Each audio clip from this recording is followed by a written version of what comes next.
Senhor presidente, senhor primeiro vice-presidente, saudando e me congratulando com a eleição de ambos, gostaria de reforçar e até exemplificar o que foi dito aqui pelo nobre deputado Arlindo Quinalha em relação à questão de tratados internacionais. Eu tive na semana passada, ou na semana retrasada, melhor dizendo, a oportunidade de pedir a retirada de pauta de um decreto legislativo que daria validade ao Tratado de Extradição Brasil-China, porque vi dois problemas em relação a esse tratado de extradição. Um, dentro do tratado propriamente dito, e que me parece, nessas alturas do campeonato, sem solução, a não ser que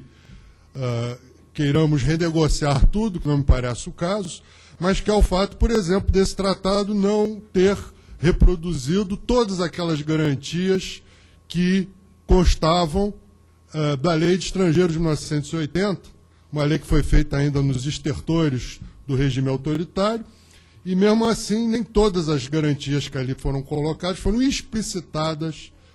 nesse tratado de extradição. Notadamente, a impossibilidade de se condenar o extraditado a penas que não existem no nosso país, por exemplo, a pena de morte. Acredito que há mecanismos para se precaver contra isso, no momento que o Supremo Tribunal Federal concede a extradição, mas, de qualquer jeito, me pareceria de bom alvitre que essas garantias ficassem explicitadas no tratado. Se tivéssemos tido a oportunidade de apreciar, até para poder fazer sugestões, esse texto antes da sua assinatura, isso teria eventualmente evitado esse fato. A segunda questão, que me parece problemática, e aí é uma questão que vai ter que ser vista com o Ministério da Justiça e com o Poder Executivo, mas me parece que existe um regime muito problemático em relação aos extraditandos, que é basicamente o seguinte, que o extraditando, independente da sua periculosidade, no momento em que é pedida a sua prisão preventiva e depois a sua extradição, ele obrigatoriamente permanece preso. Obrigatoriamente. Não há outro regime que ele possa permanecer durante 1 ano e meio, 2 anos, que ele aguarda a decisão do Supremo Tribunal Federal. A única maneira é ele permanecer preso. E eu, por exemplo, fui testemunho de um caso de um pai de família, casado, pai de filhos brasileiros, uma pessoa inteiramente pacífica e conhecida da sociedade carioca, que, em virtude desse dispositivo, até o momento em que o Supremo Tribunal Federal não concedeu a sua extradição, ele permaneceu preso